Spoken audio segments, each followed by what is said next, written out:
Welcome to Sting Whispers Storytelling Channel.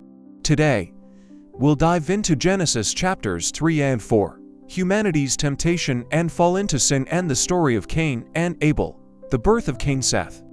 Imagine the whispering wine in Eden, the silence as the forbidden fruit is brought up, the call, "Where are you?" Then the dim light on the altar of sacrifice, the heartbreaking question, "Am I my brother's keeper?" From the shadows of the beginning to the fields of jealousy, the story unfolds the consequences of choice, and the glimmer of hope pin the appearance of Seth, continuing the lineage. If you love this journey of biblical storytelling in whispers and emotional imagery, don't forget to like, subscribe, and leave your thoughts. Now, dim the lights, listen, Sting Whisper begins to tell the story. Now the serpent was more crafty than any of the wild animals the Lord God had made. He said to the woman, "Did God really say, 'You must not eat from any tree in the garden'?" The woman said to the serpent, "We may eat of the trees of the garden, but of the fruit of the tree, which is in the midst of the garden, God has said, 'You shall not eat of it, nor shall you touch it, lest you die.'" The snake said to the woman, "You will certainly not die, for God knows that one day you eat of it your eyes will be opened, and you will be like God, knowing good and evil." The woman saw that the tree's fruit was good for food and pleasing to the eye, and also desirable for gaining wisdom, so she took of its fruit and ate it. She also gave some to her husband, who was with her, and he ate. Then the eyes of both of them were open, and they realized they were naked. So they sewed fig leaves together and made coverings for themselves. When the Lord God heard the voice of the Lord, he was walking in the garden in the cool of the day. Adam and his wife hid from the Lord God among the trees of the garden. The Lord God called to Adam and asked, "Where are you?" Adam said, "I heard you in the garden, and I was afraid because I was naked, so I hid myself." God asked, "Who told you that you were naked? Did you eat from the tree I commanded you not to eat from?" Adam said, "The woman you put here with me, she gave me some fruit, and I ate it." The Lord God asked the woman, "What have you done?" The woman said, "The serpent deceived me, and I ate." The Lord God said to the serpent, "Because you have done this, you are cursed above all livestock and all wild animals. On your belly you will crawl, and dust you will eat all the days of your life, and I will put enmity between you and the woman, and between your seed and her seed. He will crush your head, and you will strike his heel." To the woman he said, "I will greatly increase your pains in childbearing. With pain you will give birth, your desire will be for your husband, and he will rule over you." To Adam he said, "Because you listened to your wife and ate fruit from the tree about which I commanded you, you must not eat from it. Cursed is the ground because of you.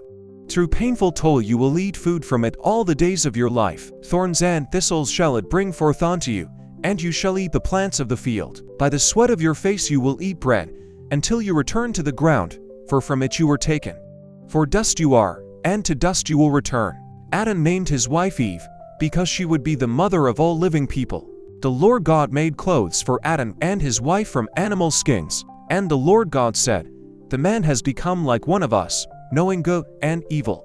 Now, lest he also put out his hand and take also from the tree of life and eat and live forever." Therefore, the Lord God sent Adam out of the Garden of Eden to work the ground, for from it were taken mankind. He drove out the humans and placed cherubim and a flaming sword that swung back and forth east of the Garden of Eden to guard the way to the tree of life. Adam had sexual relations with his wife Eve. She became pregnant and gave birth to Cain.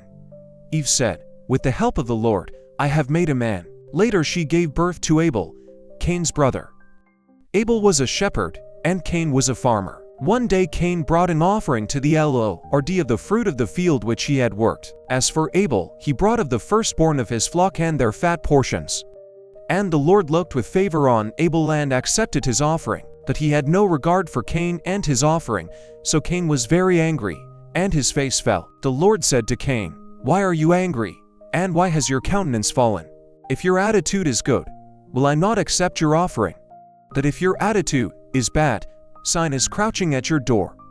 Its desire is for you, but you must master it." Cain said to his brother Abel, "Let us go out into the field." While they were in the field, Cain rose up against his brother Abel and killed him. The Lord said to Cain, "Where is your brother Abel?" He answered, "I do not know. Am I my brother's keeper?" "What have you done?" says the Lord. "Your brother's blood is crying out to me from the ground. Now the earth will curse you, because the earth has opened its mouth to receive your brother's blood from your hand. When you till the ground, it will no longer yield its produce for you. You will become a fugitive and a wanderer on the land. Cain said to the Lord, My punishment is greater than I can bear. Today you have driven me out of this land. I will be hidden from you all the days of my life. I will be a fugitive and a wanderer on the earth, and whoever finds me will kill me. The Lord said to him, Not so. Vengeance will be taken on Cain sevenfold. The Lord put a mark on Cain so that no one finding him would kill him. Cain went out from the presence of the Lord and lived in the land of Nod, east of Eden. Cain knew his wife, and she conceived and bore Enoch. Cain built a city and named it Enoch, after the name of his son Enoch. Enoch had a son named Irad. Irad had Mehujael. Mehujael had Methushael. Methushael had Lamech. Lamech married two wives, one named Ada and the other named Zillah. Ada begat Jabal, who was the father of those who dwell in tents and tend flocks. His brother's name was Jubal, and he was the father of all who play the lyre and trumpet. And Zillah begat Tubal-Cain, the first craftsman to forge and make all manner of sharp tools out of bronze and iron. His hands tamed fire and metal, ushering in the age of metallurgy among mankind. And Tubal-Cain's sister was Naamah, a woman of gentle beauty, who was said to be the flower of Cain's lineage. Lamech spoke to his wives and said, Listen to me, Ada and Zillah, you wives of Lamech, listen to my voice. I killed a man because he wounded me, and a boy because he bruised me. If Cain is avenged 7 times, then Lamech will be avenged 70 times 7. Lamech's words were proud and fierce, a haughty son of violence and revenge. In his voice one hears the echoes of the sin that spread from Cain, when people began to glorify power and revenge instead of mercy. If Cain is avenged 7 times, then Lamech, who bore in his heart the fire of pride and hatred, will be avenged 77 times. The words rang out like a terrible oath, etched into the heavy air of sin and bloodshed. In the howling wind through the wilderness, the words echoed like a warning to the fallen generation. That sin, when nurtured in the heart of man, multiplies far beyond the justice that God has ordained.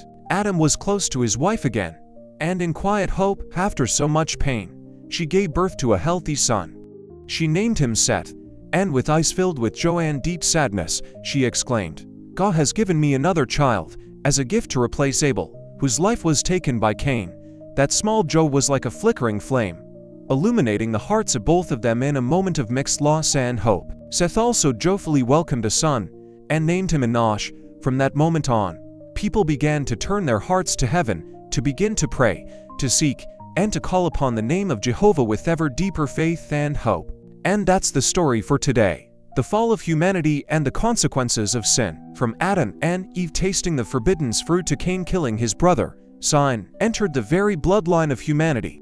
Yet, even in the darkness, the light of mercy shines, with the promise of the one who will come to restore the relationship between God and humankind. In chapters 5 and 6, we will follow the line of Adam, where sin continues to spread, and God prepares his great plan, the great flood, and Noah, the righteous man in a corrupt generation. In chapters 5 and 6, we will follow the line of Adam, where sin continues to spread, and God prepares his great plan, the great flood, and Noah, the righteous man in a corrupt generation.